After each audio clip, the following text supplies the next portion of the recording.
Quest'anno abbiamo deciso di presentare Archive e avevo proprio voglia di raccontare un percorso molto lungo che è durato dal 2009 al 2024. Quindi sono, diciamo, un insieme delle collezioni che abbiamo realizzato con Patricia Urchiola. Questo tappeto Macrosterias, che è stata la prima collezione che abbiamo presentato con Patricia in occasione della mostra Marmomac del 2009. Per me è stato un salto nel buio, perché noi a suo tempo realizzavamo soprattutto i pavimenti intarsiati, chiaramente per ville private, eccetera. Quindi io ho voluto invece in quel momento storico del nostro percorso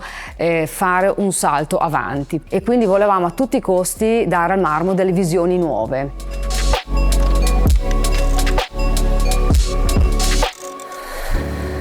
La cosa bellissima è che racconta un microcosmo biologico, quindi nel pavimento troviamo delle forme unicellulari che in natura si chiamerebbero microsterias, che infatti si chiamano macrosterias perché sono state ingigantite in big scale. E questa è una cosa che trovo bellissima, come anche il concetto metaforico della contaminazione tra marmo, onice, legno, erba, e il concetto dell'ibrido, perché il titolo di quell'opera a suo tempo era Hybrid and Flexible, quindi il tema dell'ibrido era proprio la formica alata un po' strana, l'utilizzo dell'erba all'interno di un intarsio in marmo, e un'altra cosa bellissima,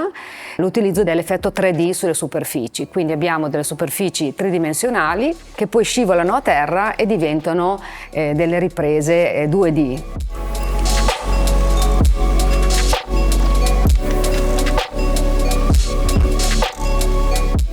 Poi c'è stato un susseguirsi di avventure bellissime, perché poi è susseguita la collezione Marble Ace, che è stata premiata proprio perché anche aveva un pizzo, le trasparenze, poi la collezione Agua con la trasparenza dell'acqua e la forma sinuosa delle alghe, le collezioni Geodis con i quarzi e le pietre dure. Ogni collezione ha avuto la sua origine fantastica e la sua interpretazione. Posso dire che in qualche modo il marmo rappresenta un libro, un racconto, e ogni collezione rappresenta un capitolo di questo bellissimo racconto, quindi ogni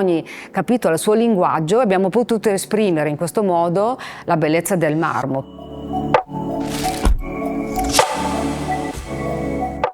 Ho conosciuto Patricia nel 2009 e ovviamente all'inizio ero un po' preoccupata, innanzitutto perché non avevamo mai affrontato il mondo del design e secondariamente lei era chiaramente una grandissima designer, ma è nata secondo me da subito comunque un'intesa. Lei capiva che in qualche modo poteva estrapolare qualcosa dalla nostra azienda e dalla mia passione per la materia, e dall'altra parte io ero veramente molto incuriosita e interessata a vedere cosa potesse passare dalla sua immaginazione, e quindi ero veramente una spugna in quel momento. Poi ci sentivamo alla sera via WhatsApp, le condivisioni di cosa ne pensi, cosa facciamo, e la cosa che mi è sempre piaciuta molto, che è stata sempre molto rispettosa nei confronti della materia, ha sempre chiesto cosa si può fare, e questo per noi è molto importante perché chiaramente il marmo, benché sia un materiale che noi lavoriamo come se fosse un tessuto, è un materiale che ha anche dei limiti. Lei ha sempre cercato di capire questa cosa, quindi si trovava sì in un labirinto,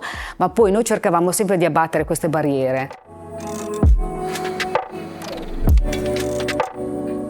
Il marmo in qualche modo ci comunica sempre qualcosa, e noi che lo lavoriamo dobbiamo capire cosa riusciamo a fare per darti l'importanza che meriti. Oggi posso dire che Budri lavora non solo su misura in tutto il mondo per quanto riguarda progetti residenziali, l'alta moda, contract e altre divisioni, ma appunto realizziamo anche gioielli, realizziamo gli occhiali in marmo, quindi abbiamo diverse divisioni, e questo per me è un concetto molto importante perché proprio abbiamo voluto dare un ventaglio di applicazioni molto maggiore al materiale. Se dovessi tornare indietro rifarei lo stesso percorso che ho fatto. Ci siamo sentiti degli esploratori, e anche Gianmarco Budri, che mi segue da una vita, io seguo lui, che io poi chiamo Gianmarmo, visto che è il suo settore, ha sempre creduto molto nell'innovazione, e questo è stato sicuramente il nostro grande punto di vantaggio che ci ha fatto crescere, e non siamo ancora arrivati alla fine, perché ogni fine è un nuovo inizio, quindi speriamo sempre di andare avanti con questa energia e positività.